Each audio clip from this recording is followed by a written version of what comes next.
குறைஞ்சல ஒரு 5000 வாக்காவது எடுங்கோ.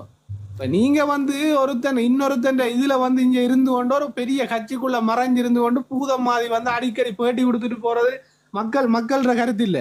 இன்றைக்கு சில டிக்டாக் தளங்கள் மாதிரி மக்கள் சொல்லினோம் கதைக்கிற மாதிரி நாங்கள் எங்கட கருத்தை மக்களோட கருத்தை நாங்க கதைச்சு கொண்டிருக்க கூடாது. அங்க போய் அர்ச்சுனான்றவர் தன்னை ஒரு சில மக்கள் அவமானப்படுத்தினோம், ஒரு சில மக்கள் கூட்டம் தன்னை எதிர்க்குதுன்னு தெரிஞ்சும் அதே மக்கள் கூட்டத்துக்காக அதே அரசியல் கட்சிகளுக்காக இன்றைக்கு இந்த தமிழரசு கட்சி எல்லாம் டாக்டர் எவ்வளவு விமர்சிச்சிருக்கும். ஆனா இன்றைக்கு அந்த தமிழரசு கட்சிக்கு ஒரு கலங்கம் வரைக்க அந்த பாராளுமன்றத்தில் அவர் ஒரு கட்சி அரசியல் அங்க செய்யல. தமிழனா நின்று இந்த கட்சி தலைவரால் உருவாக்கப்பட்டது, இப்படியான ஒரு கட்சியை நீங்க கேவலப்படுத்துறது பிள்ளை என்று சொல்ற அந்த கட்சும் தில்லும் எந்த தமிழ் அரசியல்வாதிக்கு இருக்கு? அல்லது எந்த இந்த தேசிய கட்சியில இருக்கிற தமிழ் பாராளுமன்ற உறுப்பினர்களுக்கு இருக்கு? யாருக்குமே இல்லையே. எல்லாரும் தலையை கீழே போட்டுக்கொண்டு அவங்க சொல்ற கருத்துக்கு ஆமா போட்டுக்கொண்டு இருக்கிறது தான் இருக்கணும். இன்றைக்கு ஸ்ரீதரன் ஐயா கதைக்கிறார், கதை கேட்க விடவே இல்லை, இயர்போனை கலட்டி வச்சுட்டு கதைக்கிறார். அப்ப இதே நீங்க அர்ச்சனாவோட சேர்ந்து நின்று அவருடைய குரல் அங்க நசுக்கப்படையக்க அவருடைய மைக் ஓபன் படையக்க நீங்க என்னன்னா நீங்க கொஞ்சம் குறுக்குறன்னு மன்னிக்கணும். நீங்க அந்த சபாநாயக சொன்ன ஹரு ஸ்ரீதர மந்திரித்துமான்ற 5-6 தரம் கதைக்காரு பாருங்க. பிறகு அவர் ஸ்டார்ட் பண்ணி ஸ்பீச் கதைச்சிட்டு போகல திருப்பி கரு மந்திரித்துமா ஒயா கதாகரண்ட திருப்பி சொல்ற ஒயா கரு மந்திரித்துமா ஒயா கதாகரன் அவர் ஆனா கதைச்சு கொண்டே இருக்கார். அவரை நிப்பாட்டி மதிப்புக்குரிய சபாநாயகர் மதிப்புக்குரிய உறுப்பினரே நீங்க கதைங்க. ஆனா அவர் கதைச்சு கொண்டே இருக்கார். அவரை இன்டரப்ட் பண்ணுனா 1 நிமிஷம் 2 நிமிஷம் கட் ஆகல. அதுல அந்த இதுகள் போகும் தானே அந்த கதைக்கிற டைம். அவர்கள் புலானா இவர்கள் சிங்களவன் இதையான் தமிழன் வந்த மக்கள் சொன்னதுரிய காரணம் வேண்டாம். அங்க கூச்சல் இவர் எழும்பி கதைக்க கூச்சல் இட்டவங்க அந்த கூச்சலுக்கு மேலால இவரை கதை கட்டாம அப்ப அமர்வென்ற ரீதியில அவர் அதை சொல்றாரு. ஏன்னா அவங்க கத்துறாங்க இவரை கதைக்க இல்ல இவர் கதைச்சு அதாவது ஸ்ரீதரன் எம்பி அவர் கதைச்சு கொண்டுதான் இருக்கார். ஆனா இவரும் இன்டரப்ட் பண்றார். இவர் சொல்லலாம் தானே அண்ணன் என்னன்னு சொன்னா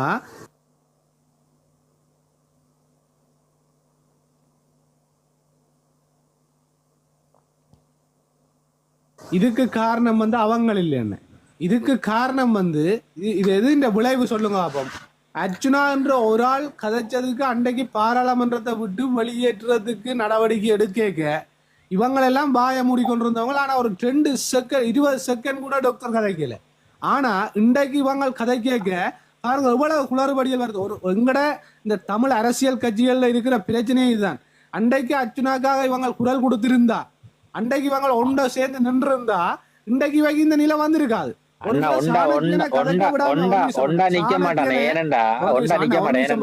சாணக்கியனை கதைக்க விடாம பொயிண்ட போடுற அவர் எழும்பேக்க கதைக்க விடாம சபாநாயகர் இது தேக்க அன்றைக்கு அர்ச்சுனா ராமநாதன் எழும்பி குழம்பி இல்ல நீங்க கட்டாயம் அவருக்கு கொடுக்கணும் சொல்லி போராடி அன்றைக்கு சாணக்கியம் கதைச்சவர். அதே மாதிரி ஒரு வேலையை அர்ச்சுனாக்கு அப்படி ஒரு அநீதி நடக்க இவங்களை ஏன் கொடுக்க முன்வரையில, ஏன் குரல் கொடுக்க முன்வரையில? கயேந்திரகுமாரா இருக்கட்டும், ஸ்ரீதரனா இருக்கட்டும், அடைக்கலநாதனா இருக்கட்டும், சாணக்கியனா இருக்கட்டும், ஏன் அமைதியா இருக்கிறாங்க? அவங்களுக்கு கைக்கூலிகள். அதான் விஷயம். இப்ப இவைக்குன்ற ஒரு பிரச்சனை வரைக்க அர்ச்சுனா தான் குரல் கொடுக்குறது. இன்றைக்கும் தமிழரசு கட்சிக்காக கதைச்சது அர்ச்சுனா ராமநாதன் தான்.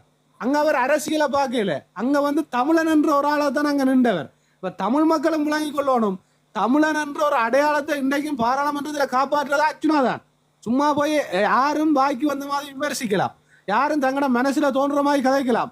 ஆனா தமிழனுக்கு ஒரு பிரச்சனை என்று சொல்லேக்க அங்க துடிக்கிறதா அர்ச்சுனா பேசாம இருக்கலாம். இந்த கட்சி அர்ச்சுனா ராமநாதனை எவ்வளவோ விமர்சிச்சிருக்கு இந்த தமிழரசு கட்சி. இதே தமிழரசு கட்சி பைத்தியம் இருக்கு, கோடாலி காம்புகள் என்று சொல்லி இருக்கு, விச யந்தன்னு சொல்லி இருக்கு, இப்படி எல்லாம் டாக்டர் சொல்லி இருக்கு. இது சிங்களத்தின் கைக்கூலி என்று கூட விமர்சிச்சிருக்கு. ஆனா அதே கட்சி அவமானப்படுத்தப்பட்டு அங்க அந்த கட்சிக்கு ஒரு தேவையில்லாத பழிச்சொல் பூசப்படேக்க அந்த பாராளுமன்றத்தில் அந்த சிங்களவர்களோட குகையில நின்று அந்த கட்சி தலைவரால் உருவாக்கப்பட்டது. அதுக்கு இப்படி ஒரு செயல்பாட்டை செய்யாதங்க கொண்டு அங்க குரல் கொடுத்தது அர்ச்சுனா ராமநாதன் தான். இப்ப யாராவது வந்து கலைங்க அப்ப தமிழ் தேசியம் பேசுறார்கள், யார் தமிழ் தேசியத்தை காப்பாற்றுறது, யார் தமிழ் தேசியத்தை பற்றி பாதுகாக்கிறது, தமிழ் தேசியத்துக்காக யார் குரல் கொடுக்கிறது? எங்க போயிட்டீங்க? இப்ப வர மாட்டீங்க. ஆனா அர்ச்சுனா வாய் தவறி ஒரு வார்த்தை தடுமாறி ஏதாவது ஒன்று சொல்லிட்டாருன்னு சொன்னா அதை பிடிச்சு கொண்டு அவர் கருணாண்டாள், அவர் பிள்ளையாண்டாள் ஒரு யதார்த்தமான விஷயங்களை கதைச்சு கொண்டு போய் சின்ன துண்டை வெட்டி வச்சுட்டு இன்றைக்கு ஒரு தமிழ் மக்களை வச்சு பேக்காடுற ஒரு டிக்டாக் தளத்துல இதே முட்டாள் சந்திரசேகர் அர்ச்சனாவை விமர்சிச்சு அந்த விஷயத்தை மட்டும் கட் பண்ணி போட்டிருக்காங்க. அப்ப ஆக்கள் இவே தமிழ் தேசியத்துக்கு ஏதாவது செய்ய போயினமா, தமிழ் மக்களுக்கு ஏதாவது செய்ய போயினமா? நாளைக்கு சந்திரசேகர் ஒரு கொஞ்சம் காசை கொடுத்து தமிழ் மக்களுக்கு எதிராக என்ன காய்ச்சி கொண்டிருப்பாங்க.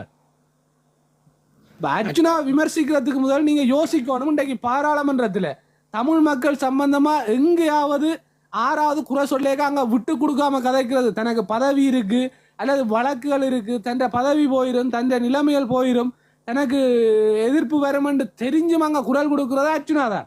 அப்ப இந்த தைரியத்துக்கு முதலாவது நீங்க தலை வணங்கணும், இதுக்கு முதல் ரெஸ்பெக்ட் பண்ணணும். அதை விட்டு சும்மா வாயில வந்தெல்லாம் கதைச்சிட்டு போறது, விமர்சிச்சுட்டு போறது. இப்ப தமிழ் மக்களை பாதுகாக்கிறதுக்கு இன்றைக்கு இருக்கிற ஒரே ஆள் அர்ச்சனா தான். அதுல மாற்று கருத்தே இல்லை. மற்ற எல்லாம் ஏதோ ஒன்றுக்கு விலை போனாக்கள்லாம், பாருக்கு விலை போனாக்களும் ஒவ்வொரு விஷயங்களுக்கு, வியாபாரங்களுக்கு, காணிகளுக்கு, இப்படியான விஷயங்களுக்கு விலை போனாக்கள்லாம் அரசியல்வாதியா இருக்கிறோம். இன்றைக்கும் விலை போகாம எதையும் தான் நினைக்கிறத யாரையும் தட்டி கேட்கக்கூடிய ஒரு இடத்துல இருக்கிறதா அர்ச்சனா தான். அதனாலதான் இந்த ஆளுங்கட்சியே பயப்படுது. இல்ல குறுக்குற ஒரு நிமிஷம் ஜனார்தன், என்ன பிரச்சனைன்னு சொன்னால் சிங்களவர் அல்ல என்பிபி நினைச்சு பிரச்சாரம் செய்யக்குள்ள சொன்னது என்னென்றால் தலைவருக்கு வெங்கல சிலை வைப்ப முடியும். நீங்கள் தலைவருக்கு வெங்கல சிலையும் வைக்க தேவை, ஒன்றும் வைக்க தேவையில்லை. தமிழன் உலகத்திலேயே சிறந்த படிப்பாளி, சிறந்த புத்திசாலி, சிறந்த பணக்காரன். நீ எங்களுக்குன்ற ஒரு சுதந்திரமான ஒரு நிலப்பாட்டை உருவாக்க, இல்லை எங்களுக்கு ஒரு தமிழ்நாடு தனிநாடை குடு, நாங்கள் எங்களோட சொந்த காசுல பவுண்ட்ல சிலை வச்சு காட்டுறோம் அவங்களுக்கு. காமெடி பண்ணி வேற லெவல் அண்ணன், இது வேற லெவல். நான் இந்த கருத்தை ஏற்றுக்கொள்றேன். உப்பு தானே பாவிக்கலாம்னு சொல்றாங்களே, ஒரு சில வைக்கிறோம் பவுண்ட்ல, வேணுமெண்டா இந்த சொந்த காசுல வைக்கிறோம், சொந்த காசுல. இல்ல இல்ல அது சரி, அதான் நாங்கள் எதையுமே எதிர்பார்க்கலாம் அண்ணன். இப்ப ஒரு மனுஷன் உப்பு அண்ணன் ஒரு தேசிக்கா தண்ணி கிடைக்கிறதுக்கு நாங்க எவ்வளவு உப்பு எண்ணெய் போடுவோம். ஒரு தேசிய தலைவனுக்கு சிங்களவன் சிலை வைக்க தேவையில்லை. நீ தமிழகத்தை பிரி பவுன்ல சிலை வைக்கிற முள்ளி வாய்க்கால.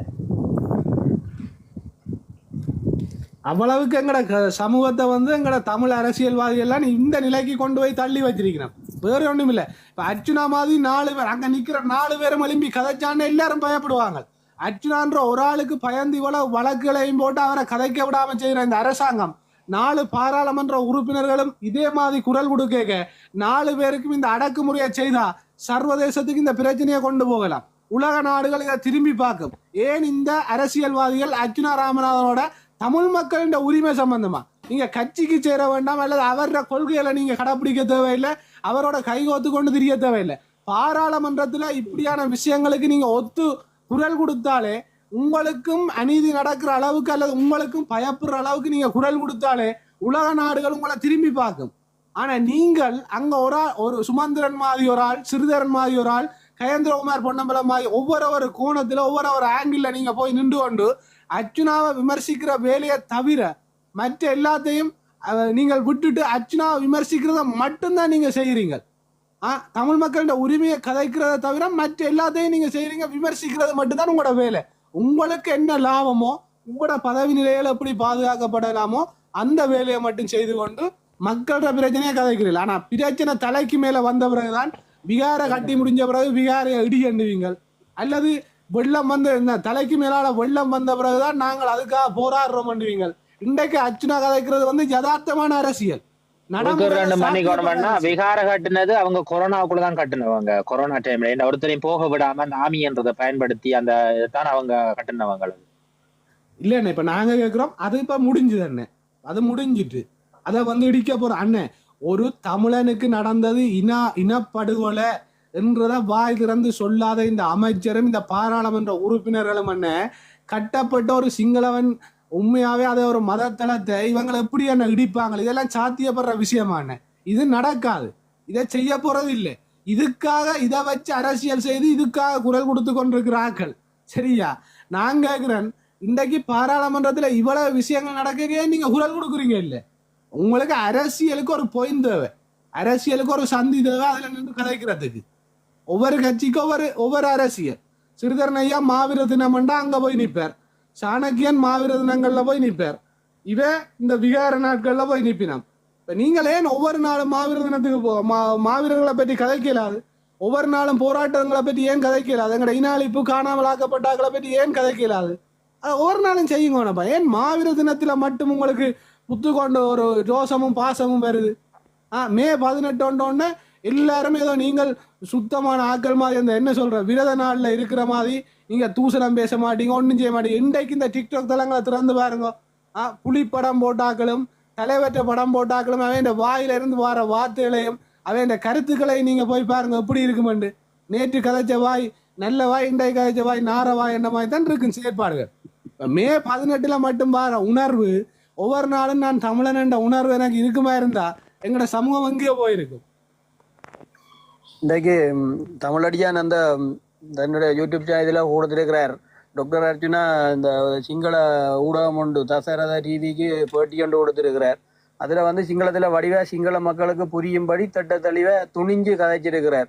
நாங்கள் எப்பொழுதும் சிங்கள மக்களுக்கு எதிரானவர்கள் இல்லை, நாங்கள் விரும்பிய ஆயுதம் ஏந்தவும் இல்லை, போராடுறதுக்கு விருப்பமும் இல்லை. எங்களுக்கு நாட்டை பிரிச்சு வாழ வேணும் ஆள வேணுமென்ற அவசியமும் இல்லை. நாட்டுக்குள்ள நாங்கள் ஒன்றாக வாழத்தான் விரும்பின. நாங்கள் இந்த சிங்கள அரசாங்கங்கள் தான் எங்களை பிரித்து ஆழ்ந்தது. அதால தான் இந்த போராட்டமே வெடித்தது. அங்கே சிங்கள பகுதி தென் பகுதியில் வந்து ஒரு மாதிரியான அபிவிருத்தியும், வட பகுதி கிழக்கு மாகாணங்களில் ஒரு மாதிரியான அபிவிருத்திகளும் வச்சதால தான் இந்த போராட்டங்களே வந்ததுன்னு சொல்லியும், அடுத்தது எங்களோட தேசிய தலைவர்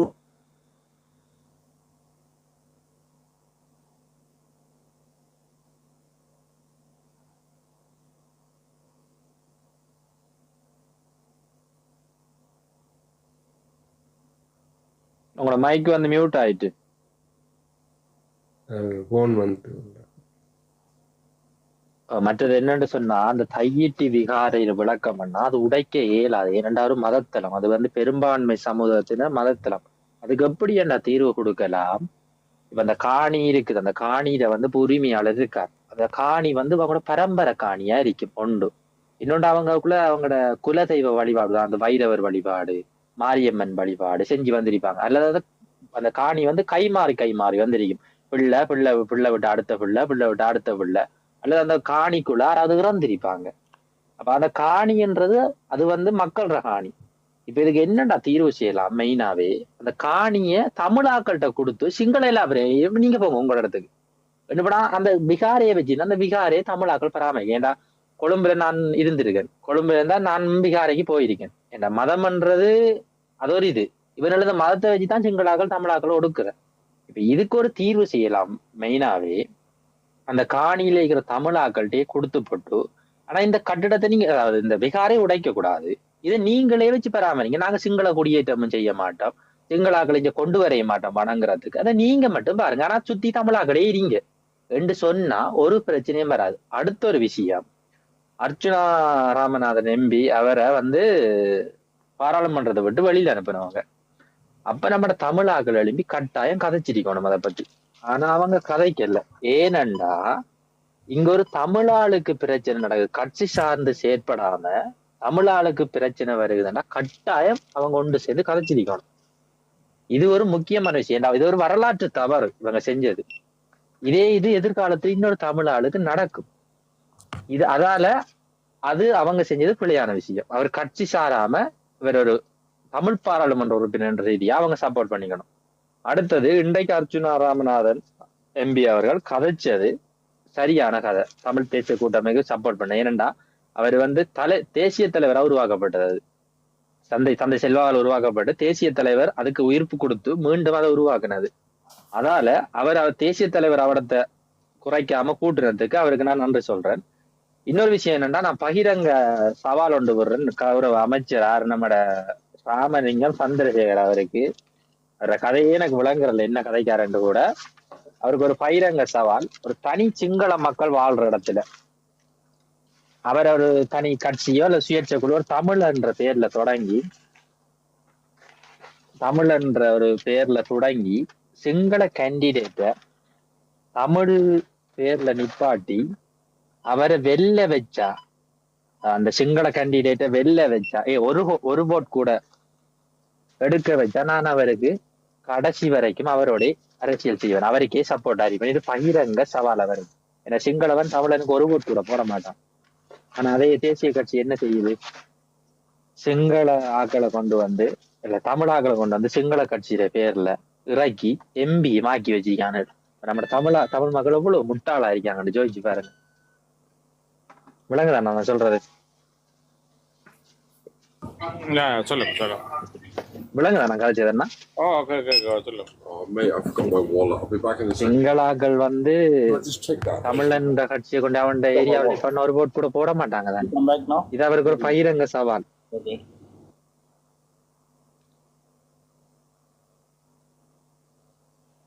எனக்கு அந்த டெலிஃபோன் வந்தா போல குறையில நிப்பாட்டிட்டேன். அப்படி தமிழீழ தேசிய தலைவற்ற உரையில கூட நாங்கள் சிங்கள மக்களுக்கு எதிரானவர்கள் இல்லை, நாங்கள் போரை விரும்பி செய்யவில்லை, போருக்கு தூண்டி விட்டது இந்த சிங்கள ஏகாதிபத்திய அரசாங்கங்கள் தான் என்று சொல்லி அந்த நல்ல வடிவான பேட்டி கொடுத்துருக்காருன்னு சொல்லி தமிழடியா நல்ல புகழ்ந்து அதை சொல்லி இருக்கிறார்.